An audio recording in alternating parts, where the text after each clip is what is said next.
क्या इंडिया के मुसलमानों के अंदर भी कोई मलाल आ रहा है कि शायद उनसे कोई बदला लिया जा रहा है, या उन they are not getting a fair deal? मतलब फॉर इंस्टेंस मैं आज से 15 साल पहले मैंने बीबीसी पे एक शो देखा, जो टिम सेबेस्टियन हुआ करते थे, आजकल वो जी डीडब्ल्यू में बिल्कुल। होते हैं। हाँ, तो जी जी उन्होंने बिल्कुल। एक शो किया, are Muslims getting a fair deal in India? तो उस वक्त जो सचिन पायलट थे, आई थिंक जो कांग्रेस में है, और एमजे अकबर वहां बैठे हुए थे, और अभी ये जो खातून को जिसको उन्होंने पकड़ा अंदर हुई थी वो थी।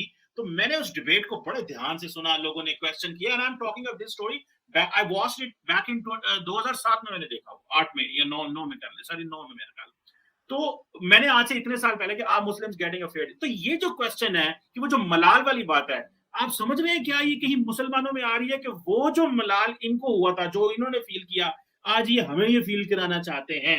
जैसे कि अभी पिछले दिनों एक बात हुई कि जी अब इस वक्त कोई भी इंडियन पार्लियामेंट में, I think if I am not wrong, या उसमें सॉरी पार्लियामेंट में तो कर रहा होगा, इंग्लिश इंडियन गवर्नमेंट में कोई मुसलमान जो है वो नहीं रहा, एक मिनिस्टर साहब थे वो रिमूव हो गए, उनका टेन्योर खत्म हो गया। तो ये आई थिंक वो ऊपर हाउस में थे। तो ये भी एक चीज आ रही है, हालांकि मैं जाती तौर पे समझता हूँ इससे तो कोई फर्क नहीं पड़ता, क्योंकि मिनिस्टर्स आते जाते रहते हैं। लेकिन ये क्या मुसलमानों की भी अब दोबारा मलाल आएगा कि यार ये हमें they are making us feel जो पहले हुआ था? मुझे लगता नहीं है ये बात सच है चीमा साहब। मुझे लगता है कि इसमें, देखिए, are Muslims getting a fair deal in India? I would like to ask you, are Hindus getting a fair deal in India? Actually क्या होता है मैं आपको बताता हूँ। इसके ना बड़े, ये प्याज जैसा है ना, एक के बाद एक परत खुलती रहती है, कुछ और निकलता है। बात ये मुझे लगता है कि जो मुस्लिम लीडर्स हैं, उन्होंने एक विक्टिमहुड का नैरेटिव बना रखा है। कुछ भी होता है, कुछ भी होता है भारत में, कश्मीर में हो, कन्याकुमारी में हो, तमिलनाडु में, राजस्थान में, दिल्ली में, पंजाब में, ओवैसी साहब को एक बयान दागना ही दागना है। अब आप ये चेक करें कि जो पार्टी है नीतीश कुमार जी की, जो कि मुख्यमंत्री हैं बिहार के, is the minister, chief minister of Bihar, उनकी मेरे हिसाब से 14 या 16 कुछ ऐसी सीटें हैं। मैं I don't know, we can check, हो सकता है मैं गलत बता रहा हूं आपको, बट उनकी 2 फिगर्स में सीट है लोकसभा में, उनकी पार्टी की। आपने नीतीश कुमार जी का कोई बयान सुना? इस भाई की 1 डेढ़ है, ये ऐसे उछलता रहता पॉपकॉर्न, हर रोज कुछ ना कुछ, ये हो गया, मुसलमानों को ये कर दिया, ये कर दिया। अच्छा, आप एक बात, इसका भाई कहता है कि 15 मिनट के लिए पुलिस हटा दो, फिर हम हिंदुओं को दिखाते हैं। अब आप एक बात बताइए चीमा साहब, मैं आपसे पूछता हूँ, ये डरा हुआ मुसलमान है ये? इनको देखिए, बात है ना, ये गेम है और हमें गेम समझना पड़ेगा। इनको पता है कि कोई इनका नहीं बिगाड़ सकता कुछ, क्योंकि इनको फ्रीडम ऑफ स्पीच है अंडर द इंडियन कॉन्स्टिट्यूशन। तो under the freedom of speech ये लोग दागते रहते हैं गोलियां बीच बीच में से। तो देखिए, बात यह है कि मुस्लिम्स को मैं आखिरी में सिर्फ एक बात करूंगा कि मुझे लगता है कि मुस्लिम्स मस्ट, और कर भी रहे हैं, ऐसी बात नहीं है, there are highly highly qualified Muslims and all that. आप हमारी किसी भी फील्ड में आप देख लीजिए ना, बिजनेस की और ये सब की ना, हर जगह आपको मुस्लिम्स दिखेंगे, ऐसी बात नहीं कि नहीं दिखेंगे आपको। Right from the film industry to the cricket team to business to armed forces, तो एवरी, हमारे आर्मी में, नेवी में, एयरफोर्स में जनरल्स लेवल है, lieutenant general, major general, brigadier, भरे पड़े हैं मुसलमान।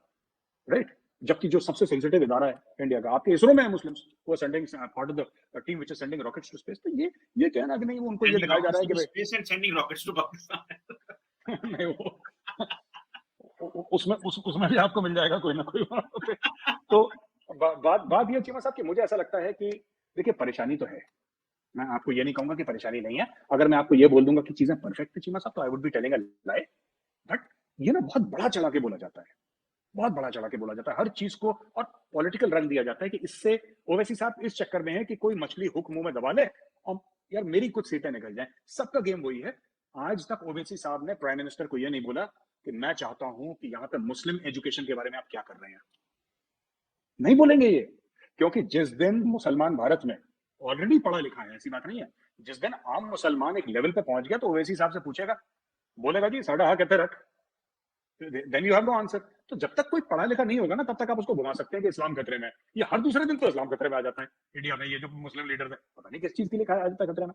आप बताइए, मोदी जी ने बदल दिया क्या कॉन्स्टिट्यूशन? नहीं बदला ना, 8 साल होने को आ रहे हैं इनको, 2024 में 8 साल हो जाएंगे, बदला नहीं? बदला, 2 साल देख लीजिएगा, नहीं बदलेंगे। उसके बाद 2024 में मोदी जी फिर जीत रहे हैं, मैं आपको आज बता रहा हूँ, फिर नहीं बदलेंगे। It's not going to happen.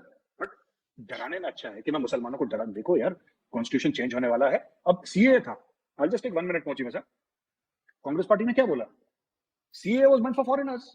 CA का हिंदुस्तानी मुसलमान या हिंदुस्तानी हिंदू से कोई लेना देना नहीं।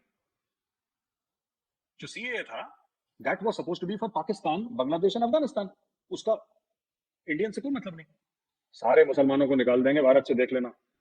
मैं बता रहा हूँ, बस मोदी आ गया, मोदी का पहला काम होगा, देखना यही काम करेगा। अच्छा, कुछ नहीं हुआ, अब चुप बैठे हैं, फिर कोई दूसरा नया शगुफा छोड़ेंगे। तो ये इंडिया में चलता रहता है, इसको ज्यादा सीरियसली ना लें आप।